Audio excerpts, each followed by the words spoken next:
There it is. You see? Middle window on the right. The middle one? Very room it happened in. And you say you were watching from here? Exactly. More than an hour ago, thanks to our skeptical friend here. Well, shall we go? The world has its use for skeptics, Major. Yes. Now, at the risk of wasting just one more precious minute, would you tell us exactly what you saw? Well, sir, I was casually looking outside to observe the weather when my eye was drawn to the window opposite. There was a man in the room, a wicked-faced old man with a drooping moustache. I can only describe his appearance as sinister, highly sinister. Most of us would describe our neighbors that way. But he wasn't a neighbor. Never seen him before in my life. Matter of fact, the people who live there are quite young. Name of Hartley. I see. Now, was this mustachioed gentleman alone at the time? As far as I could see, yes. Now, there was a table in the middle of the room, and on this table I noticed a pair of gloves and a gun. When suddenly... The gloves got up and made a pot of tea. No! So you still think I'm mad, do you? Incredible as it may seem, I then saw the gloves, disembodied, slowly rise from the table. Then one hand... No, I swear it was only a glove. Picked up the gun, pointed at the man, and fired. Bang, bang. And you ran straight to Scotland Yard? Somewhat wildly, I confess, but under the circumstances... Understandable, Major. Well, now you know the facts. Shall we go and examine the body? Not quite so fast, Major. Ames. Would you look out of the window again? Oh, yes, sir. Scene of the Major's amazing tale? Now look hard, very hard. Are the gloves still on the table? From this distance, you can't even see the table, let alone the gloves. Thank you, Ames. Your eyes are better than mine, and certainly younger than yours, Major Rodman. How do you account for your amazing vision, this great eye for detail in a shadowed room over 100 feet away? Well, since you must know, I was using these. Binoculars? It's a very old pair, you know. Memento, actually. See, I was a scout in the Boer War. And you still find these handy for observing the, what did you say? Oh, yes, the weather.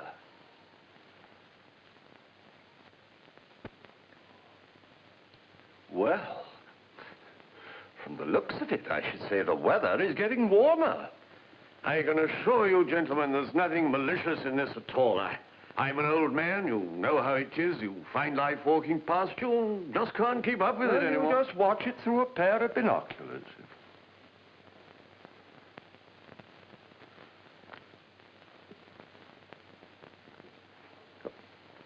There's a law against this sort of thing, you know, Major, and there's an ugly name for it. Law? You speak of the law? The fact that a man has just been killed, that his body's lying within a stone's throw, doesn't seem to interest you. But catch someone passing the time of day with a pair of binoculars and you stiff like a bloodhound. Are we going to investigate this matter or not? I think he has you there, Ames, on a technical point. Don't regulations say that murder takes priority over a misdemeanor?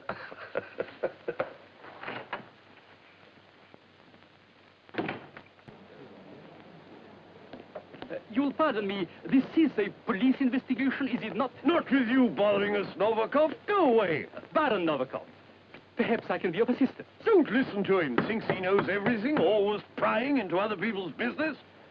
My dear Major, you accuse me of prying? You who sit at your window by the hour with your spyglasses?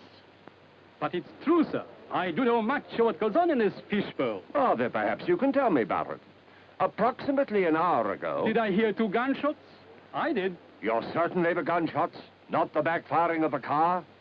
I am the former rifle champion of Europe, sir. My ears could not mistake the sound of gunshots.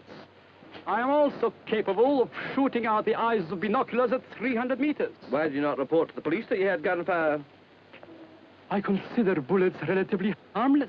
Unless someone foolishly gets in the way, eh, Baron? Precisely. Yes? Well, what's the matter? What's the matter? I'll tell you. There's been a murder done, madam, and in your front room. What on earth are you talking about? I'm Colonel March, madam, of Scotland Yard. I know this is highly irregular, but I wonder if you'd be kind enough to let us in. Yes, of course. Thank you. May I ask what all this is about? I'm told there's been some gunfire in your house. Gunfire? In here? 2 shots, to be exact. That's right, right. Well, now you mention it, I did hear something in the news. Well, as if a car was backfiring. Rubbish. One moment, Major. If you'll kindly lead the way, Mrs. Hartley. Of course. Thank you. I hope I'm not going to be too embarrassed. Embarrassed by what, Mrs. Hartley? Well, if there's been a murder in my front room, there should be a corpse lying around, shouldn't there? I've always prided myself on being a tidy housekeeper. Here it is. That's where it happened. The gloves were here, Colonel. Where is the right tense, Major? And the body? Fell over here. Blow me if the body hasn't have floated away with the gloves. Well, it must be somewhere. Bloodstains. I can only demand, Colonel, that the whole house be searched. What's this about searching my house? Well, Not Colonel... without proper authority, you won't. You or anybody else. No need to be alarmed, Mr. Hartley. Jim, this is Colonel March of Scotland Yard. Scotland. Well, what is this, anyway? Oh, it's quite simple, darling. Everybody in the street knows there's been a murder in our house in the last hour. But, of course, we don't know anything about it. We've been in all afternoon. Isn't that about the size of it, Colonel? Approximately. Who's been spreading this nonsense? You are facing him, young man. Major Henry Rodman, retired. Do you dare to give me permission to search every room in these premises?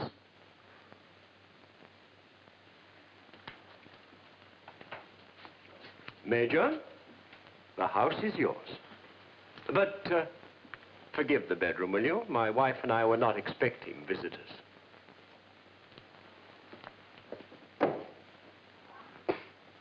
Where's the old boy's keeper? He's completely nuts, isn't he? Shall we be more generous and say, eccentric?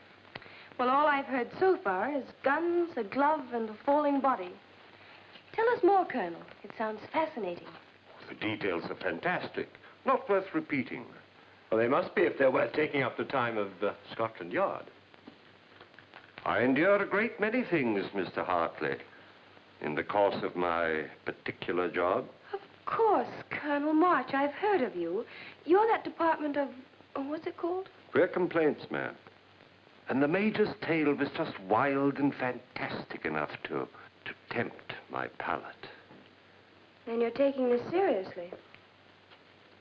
Are there any more questions you'd like to ask us? Oh, none, Mrs. Hartley. Pray accept our apologies for this fool's errand and disturbing this most handsome room. You really like it? I'm afraid we don't have the money to furnish it as we'd really like to. My, what an interesting object. Oh, I warn you, Colonel, I wouldn't get too interested in that if I were you. Why not? Well, it's not an ordinary ornament. Actually, it's a version of the Chinese Sorkar box trick. Once you begin to try and solve its mystery, you may never finish it. Really? Oh, I see. You're just warning me against a wasted life, fiddling with magic boxes. Are these things a hobby of yours? Well, I did my share as a child. This one was given me recently by a friend. Have you been able to make it work? I wish to heaven he had. I've threatened to divorce him unless he gets rid of it. It's such an eyesore. Actually, in the original version, the Tibetan high priests would spin it, and all of a sudden, it'd fill up with a shower of gold coins. Worth trying, don't you think? Definitely.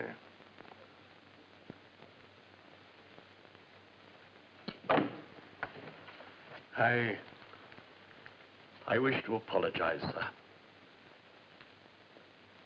Funny thing about growing old. Legs grow weaker, imagination grows stronger. My apologies to you, gentlemen.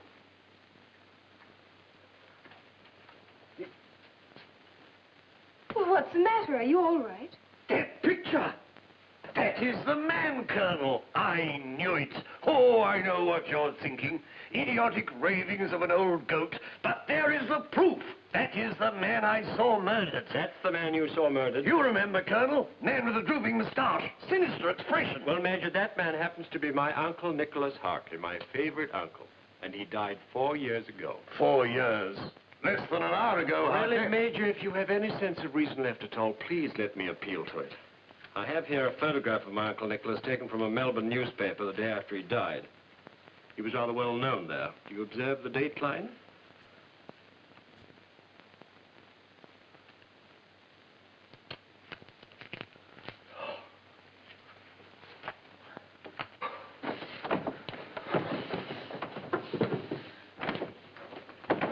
I hope we haven't inconvenienced you too much. Oh, it's funny. It's terribly funny. Oh, I shouldn't laugh, really. It's so pathetic. Do you know what must have happened, Colonel? Or haven't you heard about the Major's binoculars? Yes, I have. Well, he's never been here before, so he must have seen that photograph through those spy glasses of his. He's always looking over here, so I suppose it somehow remained in his subconscious or something. Well, you know what I mean. What is this? You mean the Major's been snooping on us through spyglasses? Well, it's been going on ever since we moved in here. Well, why didn't you tell me? I'd have done something about it pretty quick. Oh, I didn't want to upset you, Jim. Upset me? Well, what about you? Do you like living under the eyes of a peeping Tom? Oh, stop being dramatic, darling. Anyway, I hate having to pull the curtains all the time. Besides, Miss Evans next door, she feels the same way as I do about it. Anyway, he's perfectly harmless. Well, I don't think so. What's harmless about the police barging into your house because you happen to live across the street from a mental case? Well, can't you do something about it? I don't consider him dangerous. I do. Oh, so you also qualify as a psychiatrist, Colonel March? Hardly, but I was wondering if frightening him a little wouldn't discourage his bad habit.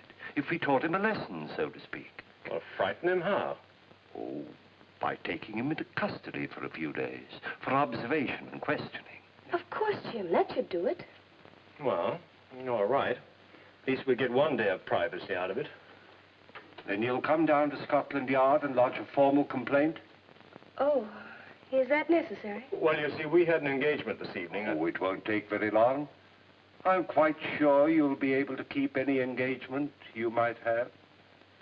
Well, all right, we'll be right along. We'll take a taxi if that's all right. Good. I agree with your husband. You'll have 1 day of privacy. You won't have to draw your curtains. Not tonight, at least.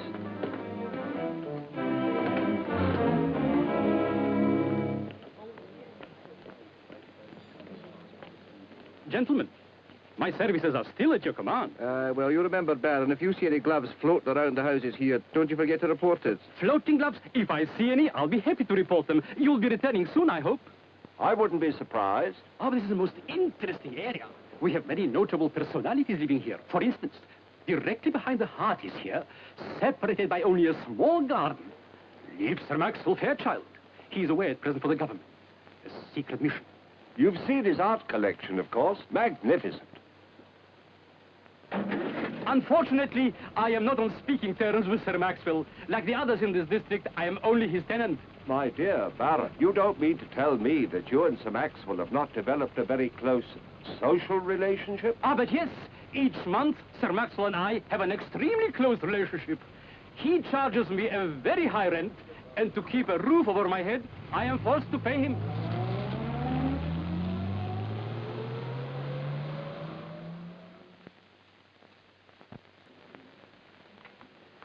So, you're going to teach the old buzzard a lesson, eh, and get us both the sack. He's up there screaming his head off and said he's going to take the whole matter to the Prime Minister. Don't worry, I'll talk with him. But you can't. The man's a lunatic. Oh, no, I mean the Prime Minister. How about the Hartleys? Oh, they're still in there filing their complaint, but they'll be gone in a few minutes. Well, I want them detained here as long as possible. Have your men stalled them. Can you arrange that? Oh, I suppose so. Then meet me at the Major's room in half an hour. You'll find I've left his door unlatched. But the old man's room? Do you think he's up to some game on his own? Who knows? But I enjoy this kind of game. You know how routine bores me. Oh, you can scoff at routine. But one day you'll be lost, and you'll know nothing about it till my department reports it to you.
What are you doing here? I thought I heard a shot. I'm sure, however, it is only the backfire from a car. Oh, rifle champion.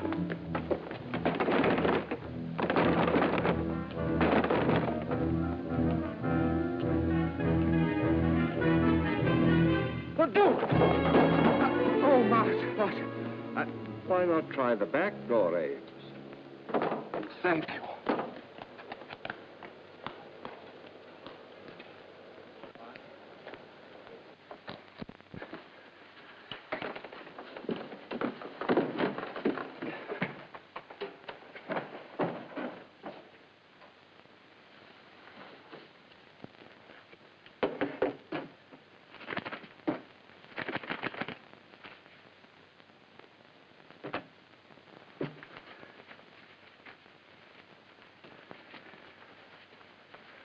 Why, Ames, what on earth are you doing? Our appointment... But, Marge, I found them. The floating gloves. You found them floating? No, I saw them. I saw them floating from across the street. Ah, through the Major's binoculars, no doubt. Yes. Mm-hmm. The poor old goat who suffered from hallucinations. Now, I know. Don't tell me. It was a trick in the binoculars. No, in the table. Oh. What table? This table. Now, just walk forward there. Just a few paces. Turn round and tell me exactly what you see. Marge, where are you? Marge! Here I am, Ames. Here, let me see that.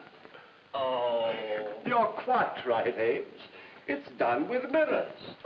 You see, it reflects the side wall, but from the front it looks as though you can see clear through to the back wall. You and the Major were perfectly right.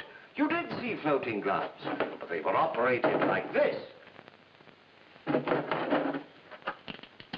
Marge, either you're a genius or I'm a fool. Well, now, Ames, I don't think we have to decide that right now.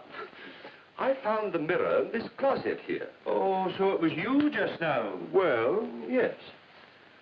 And I began to wonder about Hartley when I found this piece of professional apparatus in his possession. Yes, but why? What's he doing it for? That's what we have to find out. Now, Ames, you go back to Scotland Yard and dismiss the Hartleys. Then turn the Major loose with a stern warning to enter his flat quietly and not turn on his light. On pain of capital punishment, he's not to turn on his light. Mm-hmm. Hey, what does this thing do? That's the one thing I haven't been able to figure out. Oh, well, these tricks are quite simple. Yes, if you know how.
you know?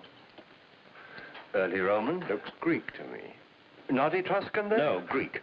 I admire your taste, but I admire your imagination even more. You do? Yes, if you hadn't used such extraordinary means to keep the snooping major from seeing you load the van, the Department of Queer Complaints wouldn't find itself in this rather awkward position. I don't like snoopers. Of any kind. Won't Sir Max will miss his treasures? I'm leaving a few pieces. The inferior ones, I trust? I wouldn't turn round if I were you. Better where you are. You're planning to collect me, too? Temporarily. Oh, you won't get a farthing from me.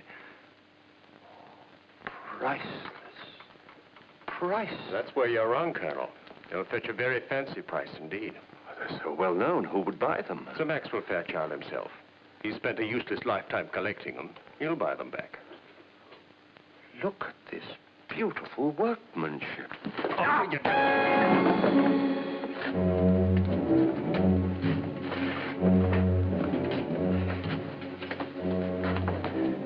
Your next stop will be in the River Thames.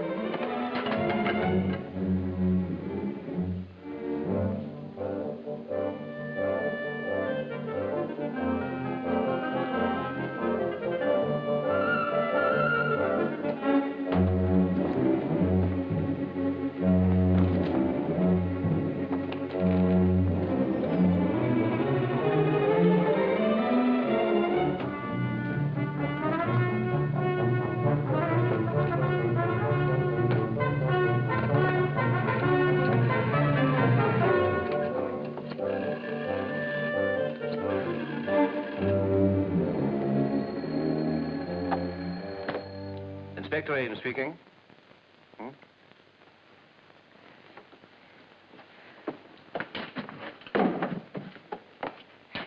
Jim. All right, this is the last. You go ahead.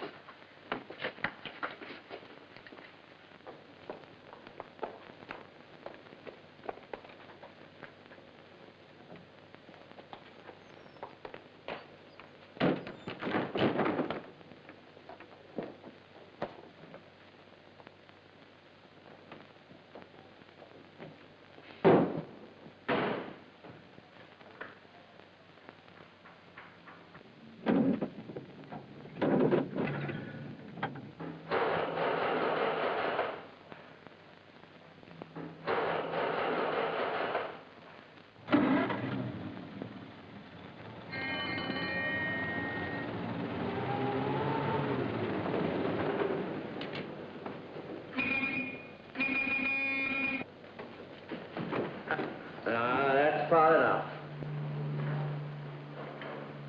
Now, you just be a smart laddie and stay where you are.